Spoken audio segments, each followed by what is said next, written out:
Today I'm going to show you how to make Maids of Honour. You might have made a shortcrust pastry before and you might have made a cake mixture before. We're going to put those two together, okay? So first of all, for your shortcrust pastry you need your flour. I've already sieved this. Make sure you sieve it, get rid of all the lumps. Also helps add air into the mixture. And you need block margarine, so like a hard block of margarine or butter, straight out of the fridge. It's really important that that's really, really cold. If it's not cold, it'll melt and it'll start to stick to your fingers. So if you chop it up quite quickly, try and handle it as little as possible. Just use your fingertips. And this is the shortening ingredient, so this is what you need to make a shortcrust pastry. And basically what happens is when you use your fingertips, just use your fingertips to rub in your fat and your flour. And what happens is all of that fat coats the flour and it stops the water getting to the gluten. If you don't cover the flour with all the bits of butter, what happens is your pastry starts to stretch. You don't want stretchy pastry. What will happen is when you cook it, it'll start to shrink. So you need to rub that in, just using your fingertips. So the palms of your hands should be really, really clean still. Just using your fingertips. And what will happen is you'll see that the mixture, it'll turn like golden and it'll look like more like a breadcrumb.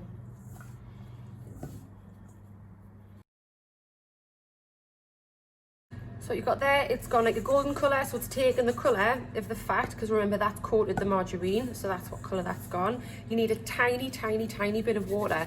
My hands are clean, so it's just the fingertips that you've used, remember. If you think you're going to add too much, use like a teaspoon to add it, because you need a tiny, tiny bit. So every time you add a tiny bit of cold water, stir it, but stir it properly, because you really don't need very much. So if you want to be really super careful, you could use a teaspoon, tiny, tiny bit more at a time.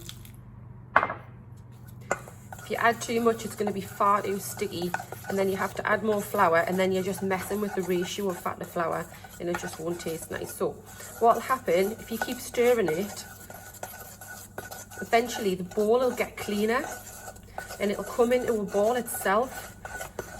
Don't even put your hand in until it's all come together. Can you see that? So it's pretty much all stuck together. I haven't even put my hand in yet. So just clear your knife. Don't overhandle the dough, so just really gently, still just using your fingertips, get it into a ball. Touch it as little as possible, otherwise it'll get sticky and you'll start to melt the fat. So you've got your pastry just at the bench. Use a rolling pin. Just use the weight of the rolling pin. Like, don't press on it, and keep turning it, just like a quarter turn each time, just so that you know it's not sticking to the bench. And I'm not pushing hard on it. I'm just literally using the weight of the rolling pin.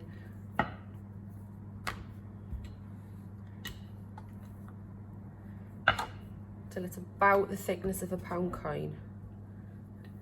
Oh. If it starts to stick, just get a bit of flour off your bench, just down your rolling pin. So traditionally, when you're cutting pastry or scones even, you would use scone cutter. The plain edge is usually for savoury stuff, so things with like cheese or meat and things like that, with no sugar in. If you're doing something sweet, so generally like scones with raisins in, cakes and stuff like what we're doing today, you use like the crinkled one. It's called like the fluted side.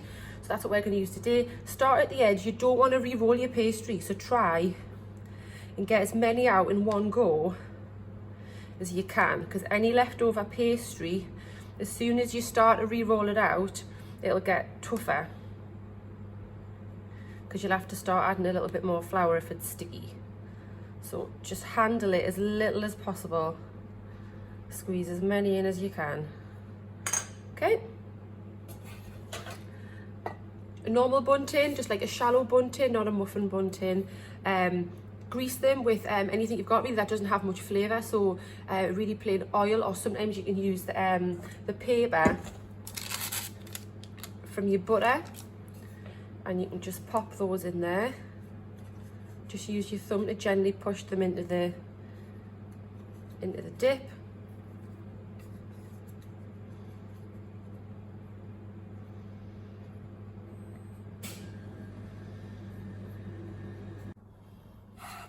So the next part of your recipe, you're going to fill each of your little pastry cases with jam, or you could use lemon curd or marmalade, whatever you've got in the house really. Anything which is really sweet, high in sugar. It's a simple sugar, which means it gets into the blood really quickly, gives you that little burst of energy. You need to be really careful if you're diabetic, it can cause like a sugar spike. So don't go eating them all, just have one.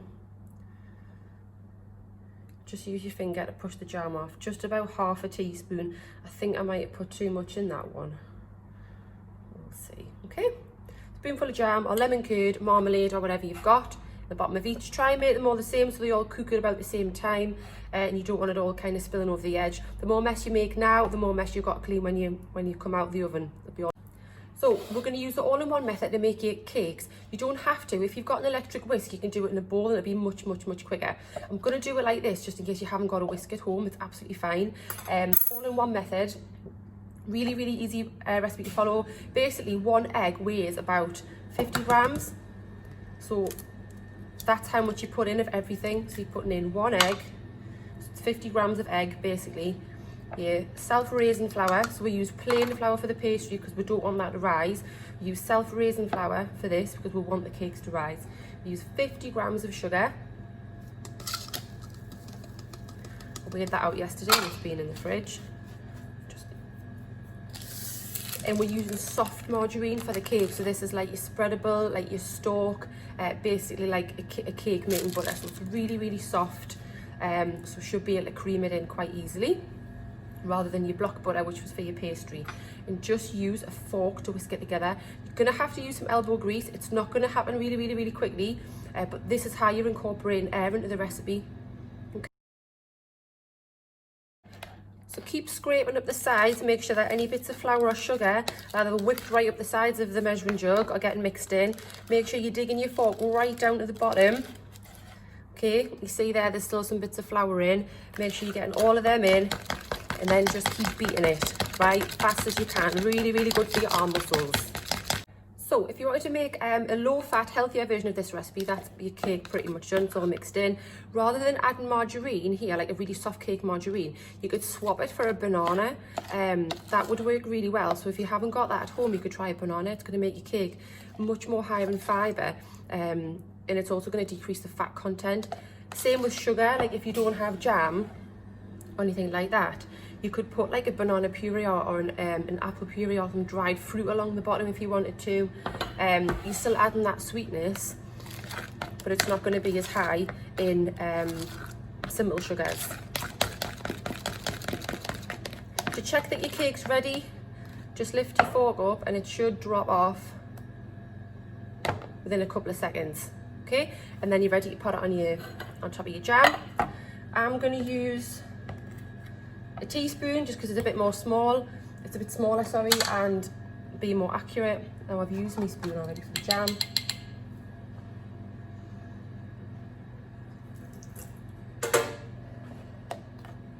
Just put about a teaspoon on each. Just use your finger because you've been washing your hands before and you've washed them between making your pastry. Try and get them all the same size so they cook evenly in the oven.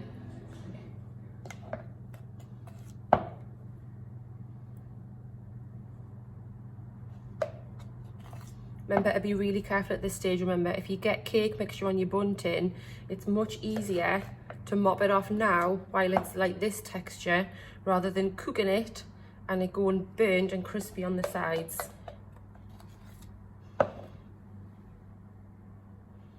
Right, that one's definitely slightly bigger than the rest. Just go back, even them out a little bit. Now if I had more pastry, I might have squeezed another Maid of Honour out of this.